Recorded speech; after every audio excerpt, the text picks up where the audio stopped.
everyone. Okay, we just started recording. Okay. Hi, everyone. Welcome to The Field Between. I'm Yasmin. I'm Ahmed. And I think before we get into it, that we've got a lot of great stuff today. We're going to be doing some reactions. We're going to be talking about The Vampire Castle by Mark Fisher. Mm-hmm. We're just going to acknowledge that this is our second time recording. Today, yeah, we hit a little bit of a snag. Yeah, so we started this morning. When did we start? Like maybe 10 a.m.? No, it wasn't that early, like right? 1. Okay, that makes me feel less bad. And now it's 7. Yeah. And we're giving it a second shot. Uh-huh. Because we got into a bit of an argument. Yeah. And I think it's okay to acknowledge that. I don't know if you ever feel self-conscious about this, and I don't want to make it sound like, oh, we do so much stuff, but we do put on a lot of events, and that's been like a joy, at least for me, of our relationship. But sometimes I want to just be clear that like no one's perfect. I mean, I don't think anyone thinks that we're perfect, but it just helps for me to remember that even when I'm viewing other people's lives, that yeah, it's like complicated. You can really enjoy something, and I think we enjoy collaborating together, but we definitely argue and have bumps. Yeah. Is this more more intimate than you wanted? I think overall it's a silly argument. I think it's a skill you learn to just kind of like move on, and I think we've gotten better at it over the last couple of months, but it's also, I mean, it's a huge blessing. I feel like I always wanted someone that I could work on projects with. So, I mean, I feel so grateful that even projects that are more your own, like, and not mine, like Caravanserai or the chai pop-ups that you do, like, it's been so cool to be a part of that. And I've met so many people through it and built so much community. So I feel like, yeah, I would rather have that and argue than not have that. But we definitely, we're not above arguing. No, we're both very argumentative people, we too. Are. Yeah. I was thinking about this earlier. I feel like, I don't know, you tell me if you feel differently, but I think when we argue, I never really see one person as right or wrong. I just see us both as having arguments that we bring in, and So I rarely look for an apology, and I think this is one of my faults, is that I also don't apologize, because it's going to sound really bad, but I'm just like, well, neither of us is well, no, like, because I've heard this before, is that, but I don't think apologies, unless you actually did something wrong, like there could be instances where it's like you caused me harm, in which case I think an apology is warranted. But I think if you're just kind of like, I just want to feel understood, I think that's what the argument is about, is like each side like just want, you know what I'm saying? I'm not like, oh, you did this and you're wrong. It's like, oh, I just need to figure out how to communicate how I feel. But anyway, I have 2 thoughts on that. One is that I did high school debate, and I tend to really think in bullet points, and like this corresponds to that. And I feel like I've met my match in you in a good and a bad way, and I think you maybe also think that way sometimes, like from your point of view, very logically. And so it feels really cool when we're flowing and we're both in the same direction. But when we happen to both kind of feel like we're thinking through something analytically, it can be complicated.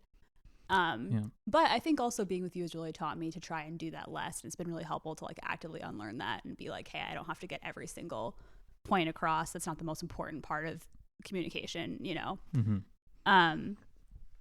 You definitely are not that into apologies. I will say, to your infinite credit, though, you really don't hold on to resentment. You're very good at like not bringing stuff up again once it's resolved, which is something I struggle with. So I feel like it balances out. I apologize a lot, but it doesn't mean that much because you're not that into apologies. I'm not. Yeah, but it's my way of showing like accountability and that I'm trying to grow. If you like killed Batata, I would be like, that's our cat. Yeah. I would want an apology, because that's like, you know what I'm saying? But I feel like not knowing example. Well, I'm just saying, like not knowing what I'm thinking is not something to apologize for. That's that's a good point. Anyway, I love doing projects with you, and I'm excited about this. Yeah, me too. I love you. I think this will be good. And doing projects with you, it's nice. Yeah, no, it's really fun. It's honestly one of the joys of my life. Whatever the project is, it's always fun to like think about and collaborate on. All right, what are we starting with? So we are, all right. So we are starting with, I've got 2 tweets to read for you.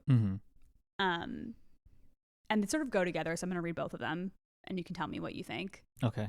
And then I've got some clips, which I think you've got queued up, right? I think I have them ready. All right. It's up to you. Do you want to start with the tweets or the clips? Let's do the tweets. Okay. All right. So first one, these are just like random people on the internet, but I chose these because I think that they're indicative of like a broader conversation that's happening. And so I'm curious about your thoughts about that conversation. Okay. The first one is someone named Jude. And then they have a little angel emoji. Okay. That helps for context. Yeah. The rapidly spreading belief that stumbling across sexually charged material is on par with sexual harassment or assault is a bad sign, bad sign, bad sign, bad sign. Goes on and on. And the other one says, and this is by Armand Domilowski, having sex in the same house as your children is child abuse. You should only have sex if you hire a babysitter and bill a hotel room.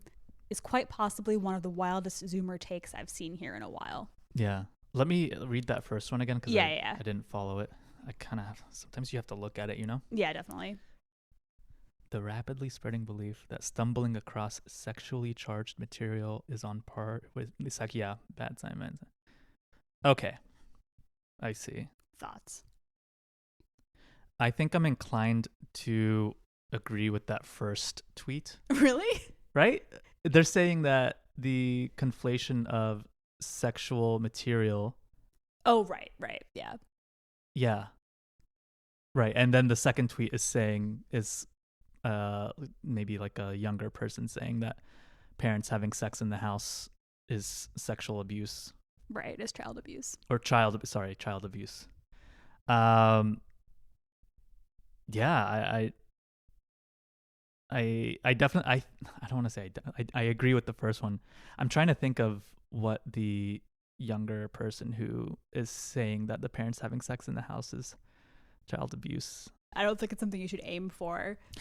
I mean, if you're intentionally having sex so loud that your children hear, where else are you supposed to go? Yeah, exactly. I think also just this idea, I feel like this is my personal soapbox, I kind of thought, but I feel like the kind of Zoomer Gen Z generation, are Zoomer and Gen Z the same thing, first of all? I think they are, right? I don't know. I was actually thinking this the other day. I don't know what the generations are I think Zoomer is like another way of saying Gen Z, but they've gotten a little puritanical. I think it's a difference between being really politically correct, which is great, and being like thoughtful about consent and honoring your partner, and a difference between censoring everything.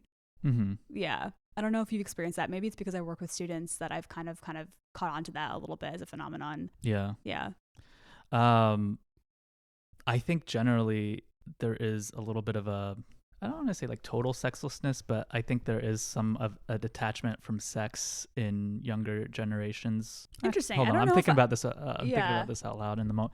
I think in terms of the sexlessness, I feel like that has been a thing even within our generation. Yeah. Like there's this idea of like all these apps and you could like fuck anyone at any one moment. Yeah. But at least when I was single, I know most of the time I was just like profoundly alone. Like I feel like because of the apps, people don't really talk to each other in real life as much. And of course they're a good tool, but there's just been a lack of real world interface. Yeah. So I don't know if they're like a uniquely like sexless generation. Maybe they are. I'd be interested to hear more about that. But I was thinking more just this kind of idea also that like a commitment to your politics could be so like fine grained, and that like, I don't know, that you could be committing a faux pas just by hitting on someone and them gently rejecting you. It seems kind of terrifying to me. Yeah. I don't know how pervasive this is, right? Like, I don't think this is most people. I think it's good that people are being more upfront about their boundaries. I think there are definitely going to be instances of someone attempting to kind of like soft launch like in the culture, just like a new boundary, like parents not being able to have sex in the house. That just, I don't know, that sounds expensive. Like to just be, you have to get a babysitter and a hotel That's room what people were every time you saying. wanna have sex. Actually, in the comments were like, what are they supposed to do? Yeah. No, I appreciate that thought about boundaries though. That's true. I think you're also right that this is probably mostly just Twitter discourse, and like not every Gen Z person feels this way. Yeah, for sure. I think Twitter is definitely not indicative of society at large, but I think there are kind of like silly people, you know what I'm saying? Like that's always going to happen. But yeah, I don't know. What else? Any other thoughts on that? No, that's fair. Yeah, I think those were my main thoughts. Just kind of like, I hope that people don't get dissuaded from talking to people in real life, not even just romantically. Like, I think it's okay to feel a little uncomfortable and then have the social grace to realize someone else is uncomfortable and walk away from the situation. Yeah. But avoiding contact and avoiding human contact, I don't think is going to really fix that. One other thought I had about this, just kind of thinking now, the rapidly spreading belief that stumbling across sexually charged materials on par with sexual harassment kind of makes me think also, I think a little bit about the influence of porn. Like there is such extreme sexual content on the internet, but I think that we've gotten so used to, or people have gotten used to this idea of like accessing it at your own will. And so maybe there's just this kind of idea that sex is something that should be really like segmented off, and that, you know, in a way it's kind of jarring to see sexual content when you're not explicitly looking for it, because the idea is that you always could find it if you wanted to. Yeah. Yeah. And also, who's to say what's sexual? True. Right? Like someone could be walking around and have like a sexual attraction to buttons. You know what I'm saying? Like it happens. To buttons specifically? Buttons, or not that I'm sexually attracted to buttons. I was going to say, are you trying to confess first something? First thing that came to mind. But, you know, like I think there was a show, I can't remember what it was, but I remember hearing about someone who had like a head trauma, and then they awoke from their coma and something had happened to their brain that they then became sexually attracted to the head of a needle. Ooh. Right? Like, so like pointy things like that made them sexually aroused. And you just think about like how many maybe pointy things or needles that you might see in the course of your day, even unintentionally. And pretty hard to censor that material. It's true. Yeah. And you know, like what if someone has like a needle with them? Maybe they're sewing or something on a subway, and they're not expecting to be part of this person's sexual experience, but they are. Yeah. I think also, you know, society very complicated and messy, people. I feel like now that you're saying this, yeah, I feel like you've told me this needle thing before. Mm-hmm. I feel like it really has affected you. Do you look at needles now and think about that person? Well, I think about sex differently now because of this needle anecdote. Because I'm like, what is, you know, there's what are the extent of sexual possibilities and attraction? Yeah, it's endless. True. And, the world is your oyster. Just, we don't need to be as anxious about everything. I agree. I think also like days where I find kind of like sexual energy in the world are days that I feel good about myself. It has less to do with the external world, really. It's more like I feel good in my body, and you just kind of bring that energy out into the world with you, and it's really a nice thing. Yeah. Not like you're like hitting on everyone you meet. Obviously, that's not healthy, but you just kind of feel exuberant, you know? Yeah. Yeah, that's the other thing. Is like you don't have to. I don't know, because as you know, like I didn't really do the dating thing ever, so I never really like went up to anyone and like hit on them.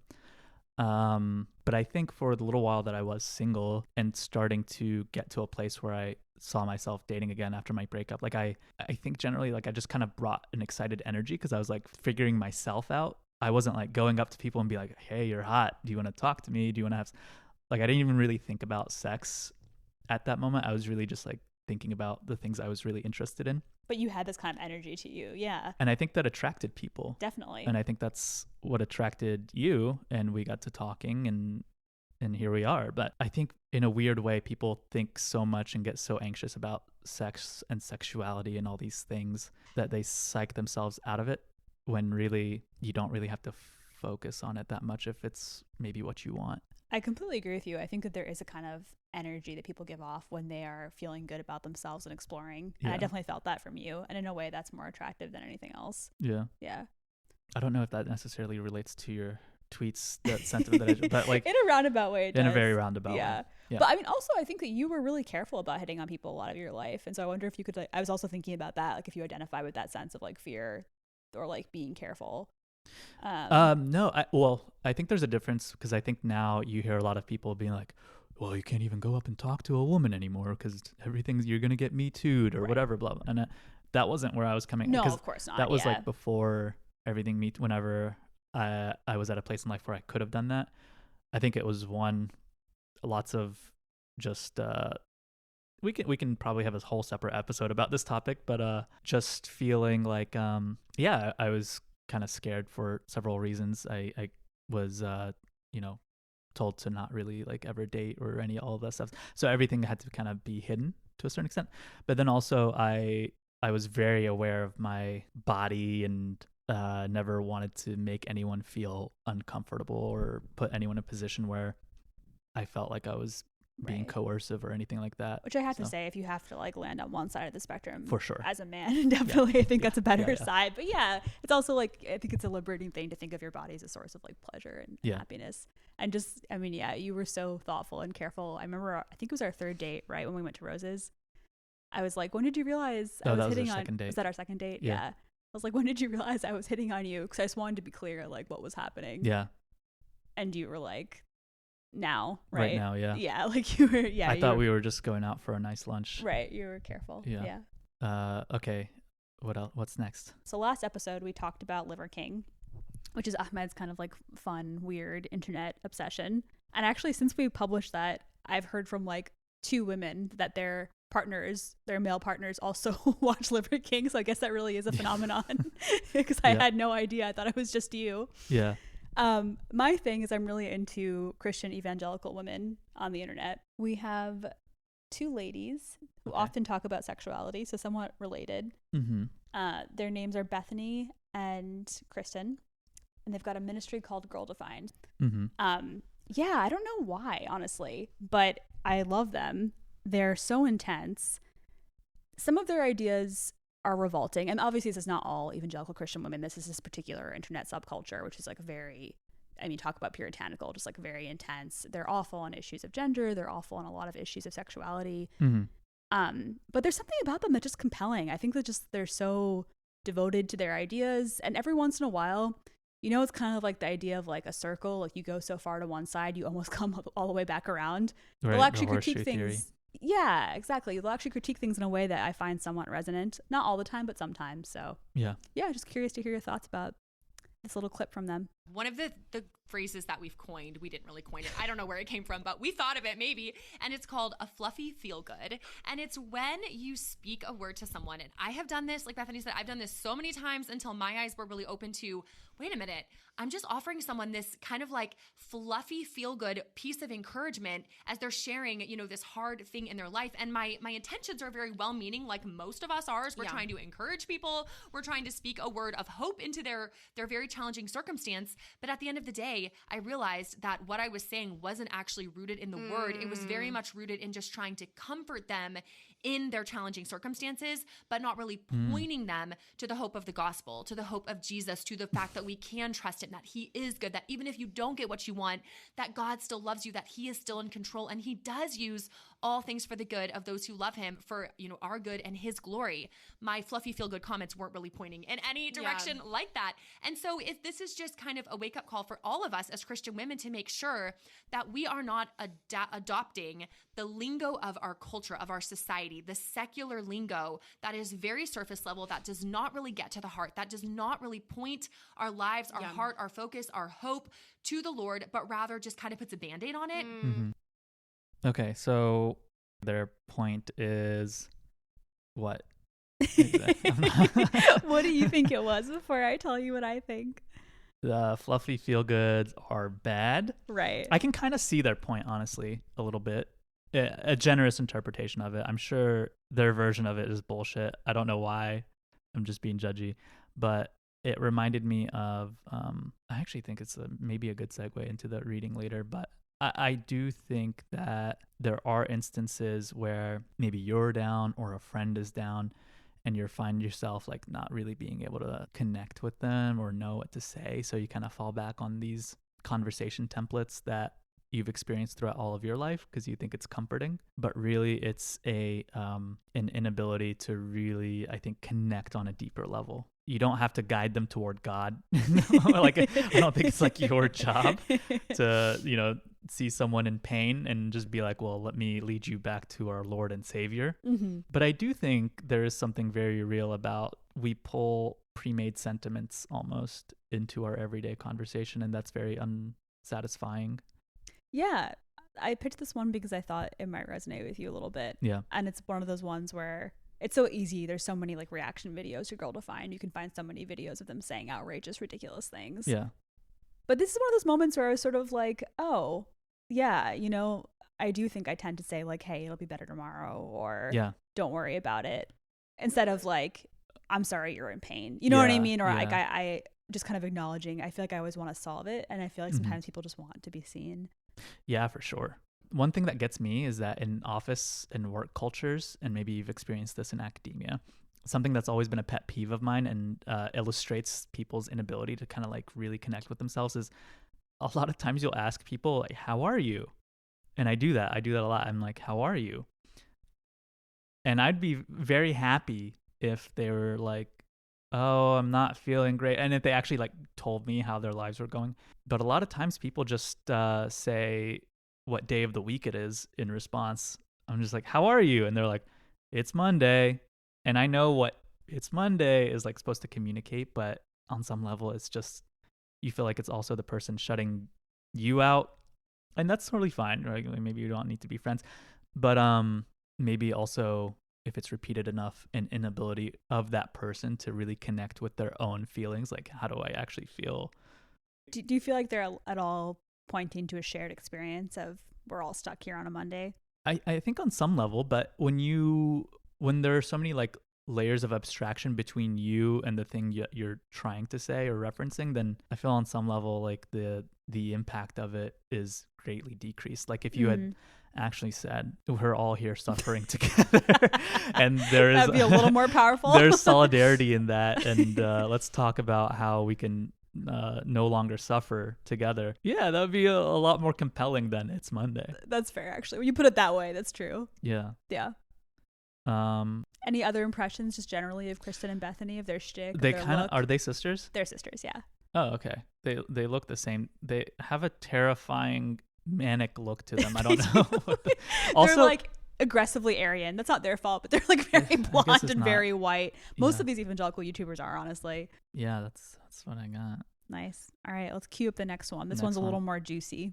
Okay. This is Milena. She is Brazilian American. She lives in Michigan. Mm-hmm. And I'm tempted to say more, but I'll leave it there. And then I started noticing that my kids were trying to mimic what these characters would do. Elsa has powers, aka witchcraft. And I noticed my kids were trying to lash out spells and were trying to make things come out of their hands. And then the Lord so quickly woke me up and was like, this is not okay. And I was like, okay.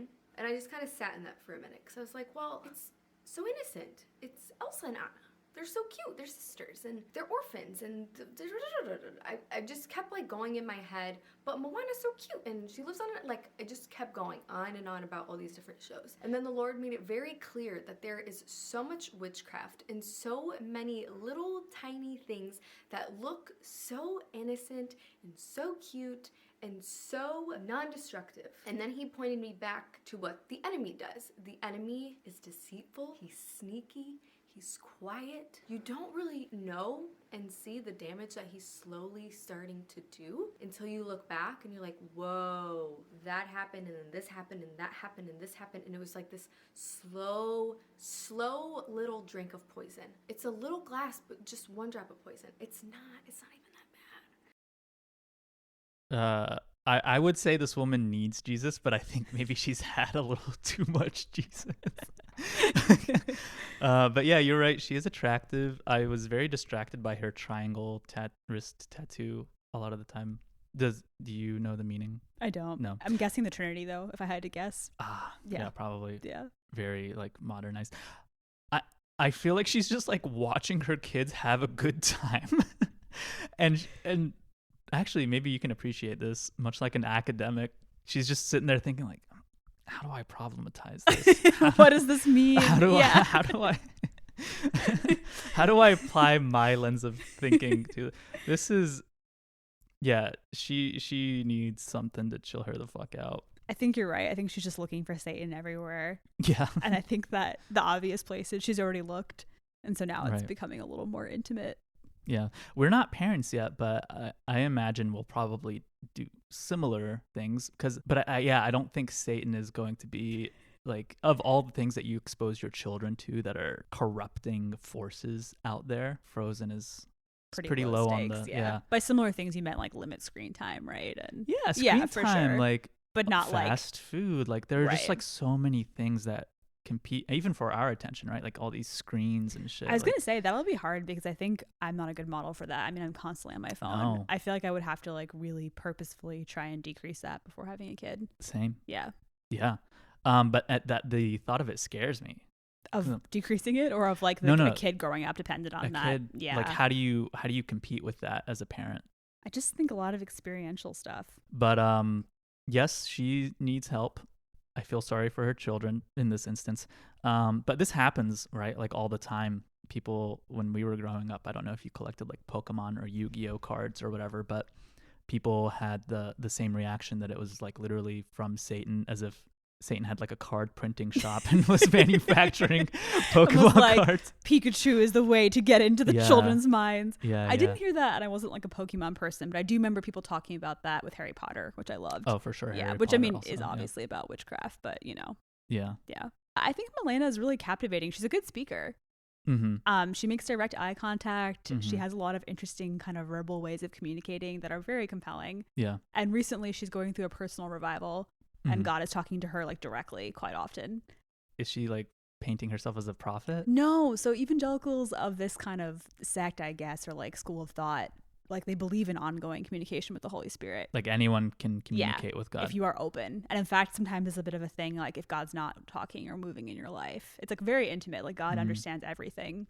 There's something kind of sweet about it. Mm-hmm. And I was with her for a little bit. I mean, she used to get Botox and she stopped doing that. And she's just talking about and she was really crying to the camera, talking about how she realized she was a child of God. Yeah. And she was trying to alter her form and trying not to be of this world. Mm-hmm. So sometimes it feels a little resonant. Yeah. But with this clip, obviously, it felt a little off. Yeah, I'm wondering what, when she says, the Lord made it very clear. I'm wondering what that means, like how that manifested in her life. I think she asks for God's wisdom every morning. I know she does when she gets up. And then she decides what she thinks. She doesn't decide. I think the Holy Spirit moves in her and kind of leads her to understand. She also was led to take her nails off recently, her fake nails. Mm-hmm. I think if the Lord is moving her, it's in a good direction aesthetically. Like she stopped dyeing her hair blonde. She has been giving up a lot of worldly things, and the look is great. Yeah. I feel like there's a couple ways you go about it, right? Like where a lot of people see promoting what they think or whatever, like, or projecting it onto their children, they have to like take away rather than give. And I think you can give to a child and say, here's what how I find peace. You know what I'm saying? Like if you want a kid to spend less time on a screen because you truly think it's good for them, and it probably is, then I think I don't know. And I'll probably change my mind once we have children, because it sounds really fucking hard. But there's got to be a way to convince them that like, hey, this is good. Or you show them the thing that is, rather than being like, you're doing witchcraft right now. You're trying to do witchcraft and you need to stop, and I'm going to take away Elsa. I will say, in her defense, I think she is pretty careful with screen time. It's only like 20 minutes, but I think she's just changed what they watch. Right. So it's not so much that she doesn't want them watching TV as she doesn't want them watching worldly TV. All TV is so worldly. I think that there's like Bible movies and stuff that they watch. Veggie Tales. Yeah, exactly. Mm-hmm. But I agree. I think trying to like compel children with something else, but sometimes you probably just need hard boundaries. Yeah, that's true. She mentions later in the video that her husband was like, if we shelter our kids this much, how are they going to be able to be agents of God in the world? They're not going to know or have any references. And she said that the like kind of strength of their character would just shine through. Right. Yeah. I hope it does. Yeah. For their sakes. It sounds like she might. Isn't she a good speaker though? I enjoy listening to her a lot more than I enjoy listening to the Girl Defined ladies. I mean, all these people are. I always true. I was thinking about the all the prosperity gospel people. I've shown you a couple videos of someone being like, "Oh, I saw that LeBron James had this watch." Right. And I thought, God wants me to have that watch. And he's like in front of a bunch of people, and he's like, and so I called up my jeweler and I asked him, how much does that watch LeBron James have? And he's like, $50,000. I'm like, $50,000? And so then he's just like telling these people that he used their money to buy, but they're captivated somehow. Yeah. They're salesmen. Definitely. There's actually been a bit of a backlash in these circles against the prosperity gospel, which is refreshing. Really? Yeah. Like the Girl Defined folks have kind of taken a little bit of a, I don't know if a hit is the right word, but they've kind of like complained about the kind of girl boss idea of having it all. And I've just said like, actually, we want to be mothers and there's no space for that. But then they definitely don't identify with leftist politics. But yeah, there seems to be some sort of disconnect there. Yeah. Yeah. I forgot what a good Southern accent you can do. Like. Oh yeah, I mean, I grew up in the South. I know, but I'm a Southern boy. I don't hear it often. I very intentionally went through a period where I was like, I'm not gonna have a Southern accent because it sounds so stupid, and I just like hated growing up in Thomasville.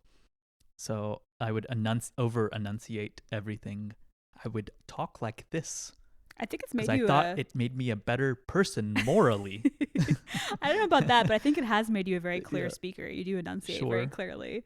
Yeah. So wait, did you have a Southern accent at some point that you tried consciously to lose? Oh, you were careful not to pick up one. Right. Yeah.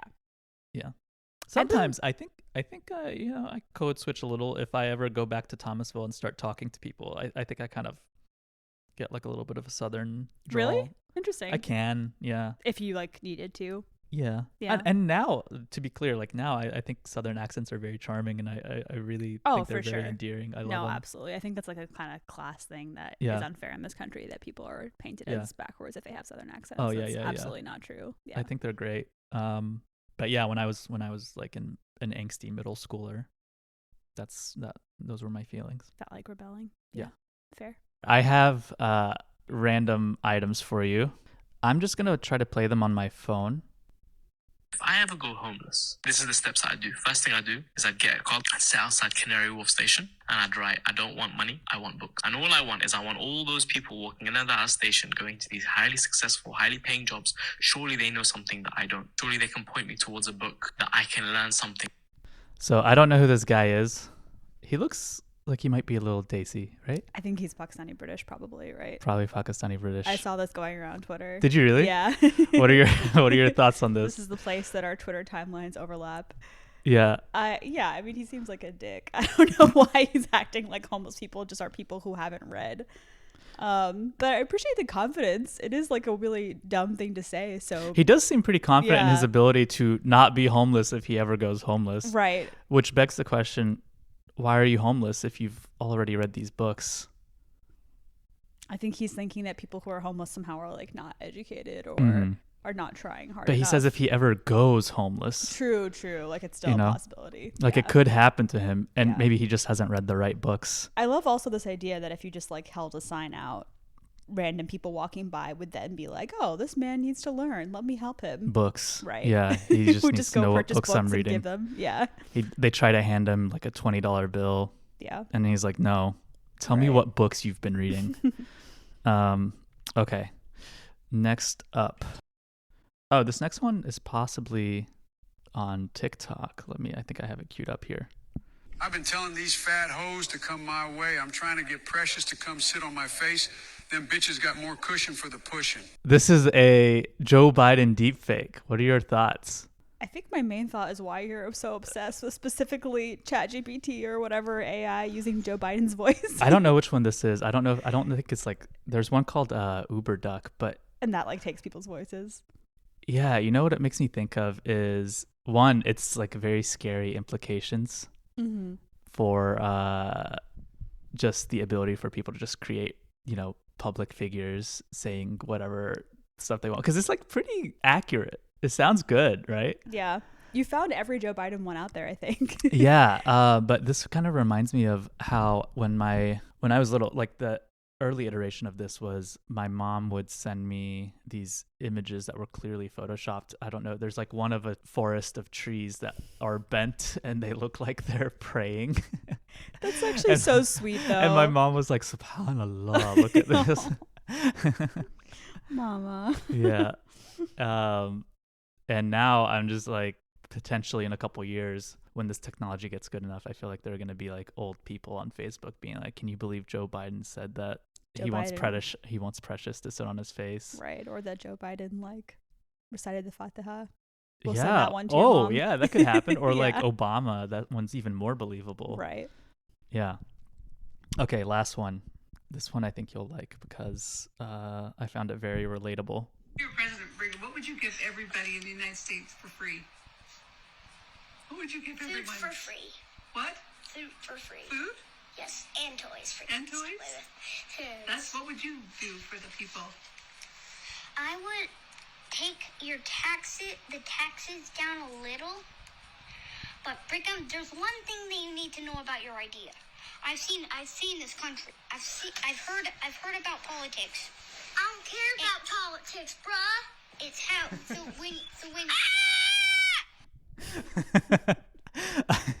I absolutely love that clip.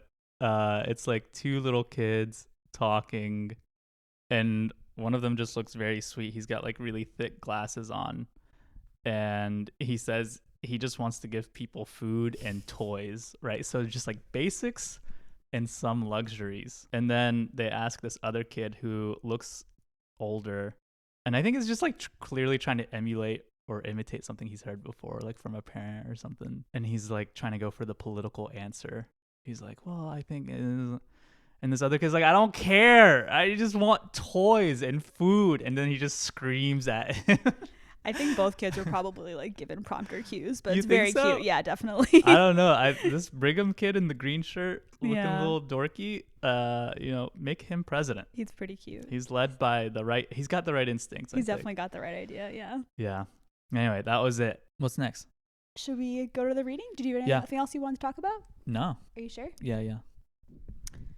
So we're talking about an essay by Mark Fisher called The Vampire Castle. Mm-hmm. I actually don't remember when this came out. 2012? Ooh, good memory. Yeah.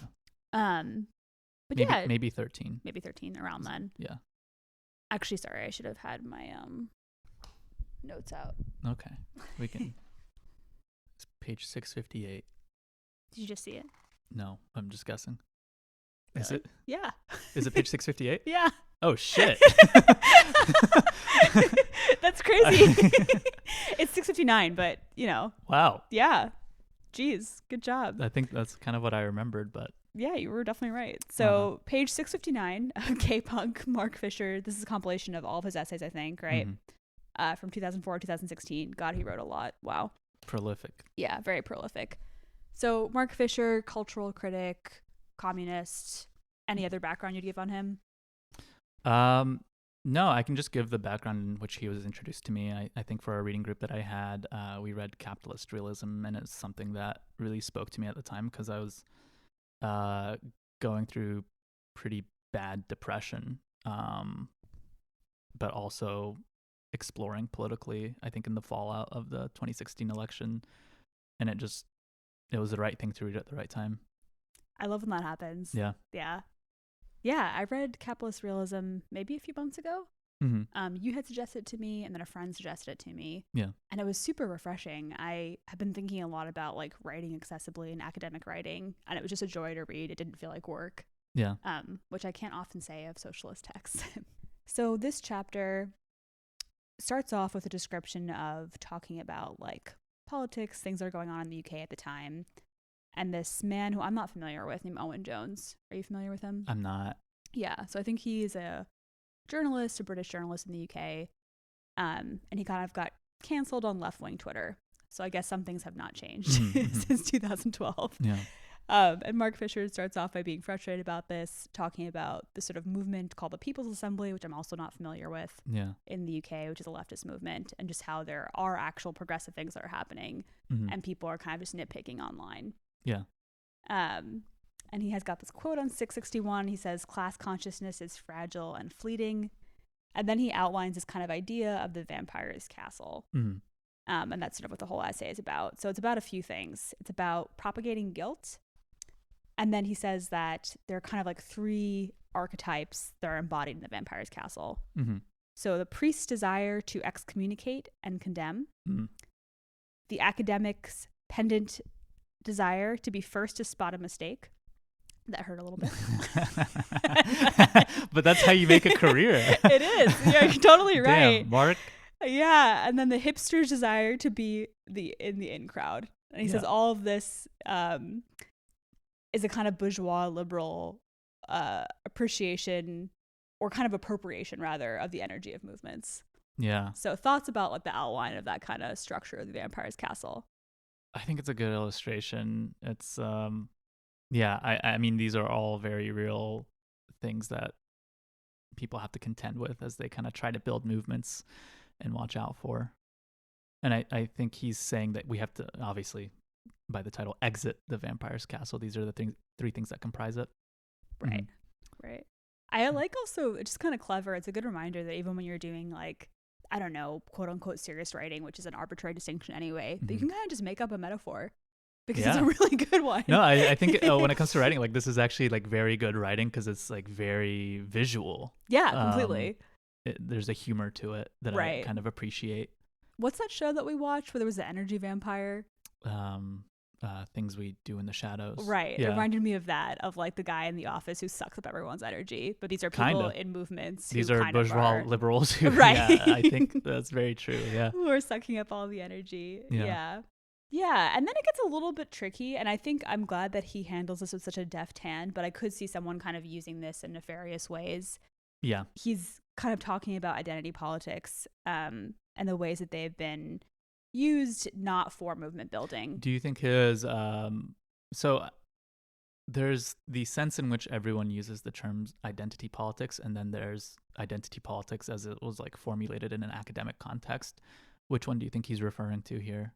I think he's referring to the sense in which it's used in kind of popular discourse, not academic discourse. Yeah. And I would say it wasn't real. I mean, if we're talking about like critical race theory in terms of like coming out of legal studies, that's definitely like a very academic sphere. Yeah. But there's also like very real, particularly Black feminist movements like the Combahee River Collective, which were much more, not to say that critical race theory wasn't important because it was incredibly important, but were much more kind of like on the ground movements that were also thinking explicitly in terms of identity politics. But I think here he's kind of talking about the irony, and I've definitely felt this in academic spaces, of talking about identity as a way to prevent substantive action on the ground. So kind of like, you know, I mean, I'm giving examples that are legible for me, but for me that would be like the university renaming a building, which is important, but then not like allocating money in ways that they should, or not paying workers, you know. What are your thoughts? Like, what have you seen of like the Vampire's Castle and kind of movement spaces or other spaces? We saw this a lot with the 2020 Bernie campaign. Actually, probably both Bernie campaigns. If we're talking about, in my opinion, just the greatest illustration of not being able to be outside of the Vampire's Castle. I think generally it's very true that there's a lot of infighting on the left. So with Bernie, right, like there were all these accusations that Bernie was not good on issues of race. And then I think in 2020 during the primaries, there was the spat with Elizabeth Warren for a little bit, where someone on her campaign had leaked that he said that a woman could never be president, but it was either not true or really taken out of context and used in kind of a malicious way.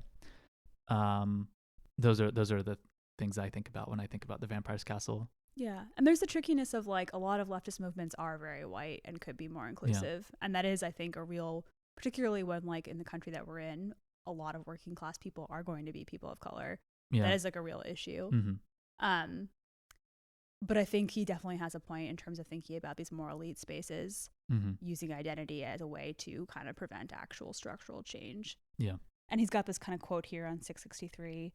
But rather than seeking a world in which everyone achieves freedom from identitarian classification, the Vampire's Castle seeks to corral people back into identity camps where they are forever defined in the terms set by the dominant power, crippled by self-consciousness and isolated by a logic of, I'm so bad at pronouncing this word, solipsism? Solipsism. Can you say it again? Solipsism. Solipsism, which insists that we cannot understand one another unless we belong to the same identity group. Mm-hmm. And I think for me, I mean, I'm very defensive of critical race theory and of adjacent topics. One, because they speak to me. Two, to be honest, because they're part of my academic work. Yeah. And those things are connected. But I appreciate this kind of end of the sentence there in terms of the idea should be really, if you're thinking about intersectionality critically, it should be really to intersect, not to stay segmented. Yeah. And I think that the way that it does play out often now is more like less trying to create coalition between groups, and more trying to kind of just not create division, but almost like foster division for division's sake or for the sake of like political expediency. Yeah. Yeah.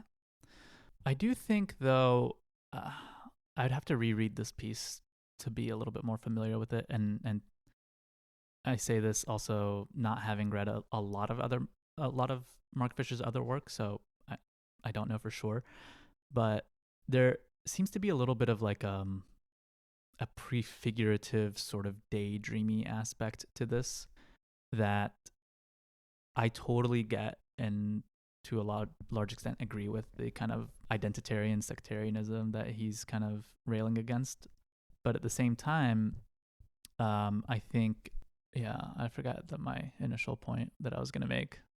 I think you were saying something about him having a dreamy quality. Were you agree with about this? Yeah, like it's prefigurative in the sense that you can't just say like, I think these identitarian divides should go away, or in order for us to be good leftists and really join hands and be able to work toward some sort of like socialist dream, then that can't just happen, because these identitarian divides are made up, but they have had material impact that makes it so that you do have to pay attention to them and be able to incorporate them in your movement.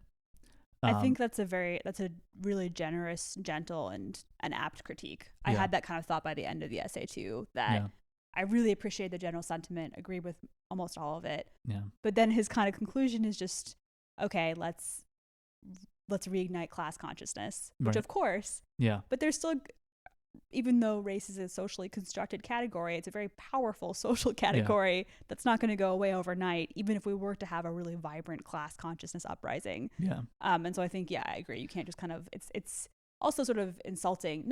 He's not insulting, but the idea that someone might take with this that I was worried about, that you could then just kind of like snap your fingers and have these categories go away, which is, I don't think is what he's saying. That's an ungenerous read, but that would be a bad takeaway. Yeah. I don't think he's talking about the people like BLM activists who are really trying to do both at the same time, where they're advocating for a particular identity in the United States while also building class consciousness around the issue. Because I think a lot of the BLM leaders, and I'm talking about like the local chapters, I know there are issues with like the national BLM, but a lot of people who are involved in the movement understand that you have to do both. Absolutely. I think he is talking about the Hillary Clintons, the politicians. I think he's talking about the people who are using these identitarian things, who are not representative of the working class at all. They're very much bourgeois liberals who only care about continuing bourgeois liberal policies, and they want to speak the language of the working class, but not be part of it or make it a priority. Bernie bro for life over here. I mean, well, I will say this, I was very inspired by the Bernie campaigns, but I mean, Bernie he fucked over kind of like the working class a little bit. Like, he had a chance to make a real difference if he had run as an independent in the 2016 and 2020 campaigns after the DNC had screwed him over both times. And I personally see that as kind of a little bit of a betrayal of the working class, but we can probably get to that another day.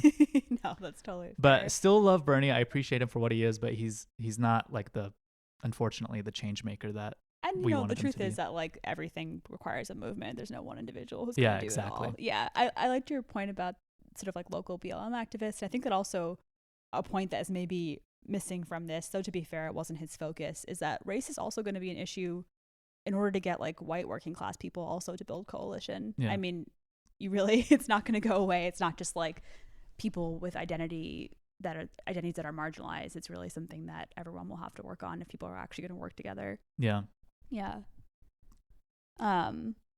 He talks about this kind of tendency also to individualize and privatize everything. Mm-hmm. And I think that that's really powerful. I've seen that again. I'm just going to use my own context in universities and a lot of DEI spaces. So diversity, equity, inclusion. And it's kind of like, well, if we have one of X person at the table, then we've shown that we've done a good job. Yeah. But that doesn't really say anything about how like the majority of the university is operating. Yeah, for sure. Also just because, Mark Fisher has written about kind of like the mental health thing, and that intersects with this, with capitalist realism, the individualization and privatization of like mental illness, right? And also with the UNC system, I think states had like 9 students like die. God, is it that many? I thought it was like a lot. 3. Yeah. No, it's more than that. It's been a couple more in the last couple weeks, but their approach to it, until recently, I think there are activists on campus trying to change it, but has been, oh, you kids need to go do therapy, and right, instead of like really questioning like what's really underlying all these things. And that's the thing, that there are good coping mechanisms, and there are ways that you can kind of handle things as an individual, but there's kind of a lack of big picture thinking that I think would be more transformative in the long run with mental health and with politics. Yep. Yeah. There was a line here I actually didn't really get. I was curious if you would get it. He said neo-anarchists have a narrow historical horizon and have experienced nothing but capitalist realism. Neo-anarchists have a what? Have a narrow historical horizon because they've experienced nothing but capitalist realism. Mm-hmm. So I know like capitalist realism is kind of like, at least in the book, it seemed like his idea of like not being able to imagine a world beyond capitalism. Like we're so entrenched in it. That's the only thing we can imagine. Right. And so I think he's just talking about like young people who can't think of any kind of alternatives, kind of lack of hope. I think so. But I wasn't fully sure what he was referencing there. Yeah. Or lack of vision, because it's easier to imagine the end of the world than it is the end of capitalism. I've actually seen that a lot with like climate change discussion too. It's kind of depressing. Yeah. Like this is a bit of a tangent, but even this idea of, you shouldn't have kids because the planet's going to end. Right. And there aren't enough resources. But the thing is, there are enough resources. They're just not equitably distributed. Like, there actually is enough water. There actually is enough food. Mm-hmm. And I don't think we should stop producing. I think we should just reallocate. Yeah. I think that's an important point. Like a lot of, again, I think this would be like his sentiments, like the bourgeois liberal would say, to protect the planet, poor people should stop having children. It's immoral to have children. It's immoral to order on Amazon. It's immoral to do these things that, hey, like the working class has to do because their lives are fucking tough. And also, why would you deny someone the joy of having a family when you could just, tax the richer a little bit more, or not pour oil into the ocean. Pour oil into the ocean. I struggle with this too. Do you, in terms of like individual action? Like, of course, I think you should recycle. You should be careful. But sometimes when I'm going to sound like a right-wing person now, sound like a bourgeois liberal. But no, I think I'm going to sound like a Fox News pundit. But sometimes when I get like a paper straw, I'm like, really? Is this going to fix it? Yeah. I'm just like, is this really shitty straw that doesn't work going to fix the climate when like literally I know that there are oil corporations that like just, I don't know. Yeah. Yeah, it's tough. Like you have to fix the problem upstream from the consumer level, right? And in order to do that, you have to flex power as like a class in the form of government. The way I, make sense of it is like I, personally, I try to not partake in the things that feel a little egregious. Yeah. Like we try to not buy like, because we're able, right? Like we try to buy, pasture raised eggs and all this whatever, which again is not fixing anything, but it makes us feel a little bit better. But I would never morally make a moral judgment on someone else's consumption habits, right? And everyone has unless their own they're lines. Rich and they're taking a I mean, private we jet. do order on Amazon. Like everyone's got their own lines of like what they're willing to sacrifice. And, sure. It's I was just reminded of I'll try to recall this, but do you remember there was Duke University sent a bunch of students to what was it? I think it was like Tanzania or some like Central African country during a summer for some like climate change initiative or whatever, to I think just go tell people that it was, burning wood burning stoves emitted too much carbon or something like that. That's amazing. Do you remember that? No, I don't. But obviously they must have flown there on like a fucking plane, which obviously, Yeah, I'll try to dig up the tweet or like the article or whatever. Yeah. But I just remember thinking that was hilarious. That is hilarious. Man, that's another thing. I love flying. Yeah. I don't. I know. I'd be happy if it went away and we just got some high-speed trains. I would also be down for a high-speed But train. we can't even make our regular speed trains not crash and cause natural disasters. So It's true. Probably going to be not within our lifetimes that we see that happen. I hope it is within our lifetime. Honestly, that's a change that I think could happen and should. Maybe we'll see 1 or 2 lines, but connecting Yeah. the country, I don't think that's ever going to happen. Are any kind of last thoughts on this reading? What did you think about the Russell Brand stuff? He brings up the comedian and he talks about him kind of being critiqued for his kind of like use of like working class language and That was interesting. I'm actually not familiar with Russell Brand, so I didn't have any kind of like personal thoughts. Is that someone that you listen to, or? I've listened to Russell Brand, not a ton, but I like him. I thought it was a little bit weird because Russell Brand is also like, I don't know the guy. He seemed perfectly nice. I do believe that he comes from like a very poor working class background, but he's also like a millionaire comedian. Like he's right. He's been on TV shows. He's been on tour. Like he's doing well for himself. So I don't really see him as the avatar of the working class, but I get the point that, again, there's like bad faith actors trying to make, and I think maybe he makes this point in the article that you don't have to be poor to also champion the working class. Definitely. That in fact, we should have more people who are trying to. Yeah. And I think about that a lot as I kind of like think about like our political involvement, right? Mm-hmm. Because we're both involved with some socialist organizations, and not me anymore, but yeah. I've dropped off because we've kind of been in a pretty busy time in life where we're hosting a lot of events and doing a lot of stuff. But I fully intend to kind of come back to it.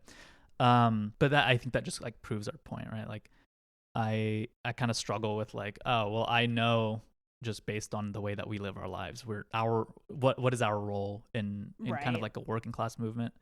I think it's to lend as much time to it as possible. We're not the ones guiding. You know what I'm saying? Like, yeah, no, I agree with that. I also thought, again, I don't know this comedian, but I thought that when he was kind of pushed, I think someone pushed back on him saying that they thought that his like comedy was sexist or something like that. And he was really thoughtful. At least the quote that Mark Fisher chose was super thoughtful.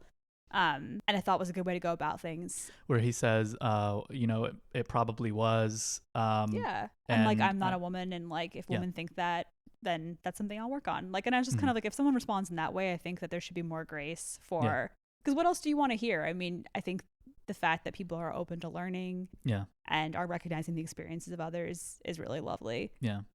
It's also interesting thinking about people who come from working class backgrounds and then find themselves in other places. I think you're still influenced by that in a way that's very real, and that gives you a kind of insight potentially. I mean, you and I come from very different class backgrounds. Yeah, we do. And that's actually been an interesting dynamic of our relationship. It hasn't been. It's been really seamless. Like, it hasn't been a point of tension at all, but it is something I think that we were very aware of and talked about very openly, and that's partially why.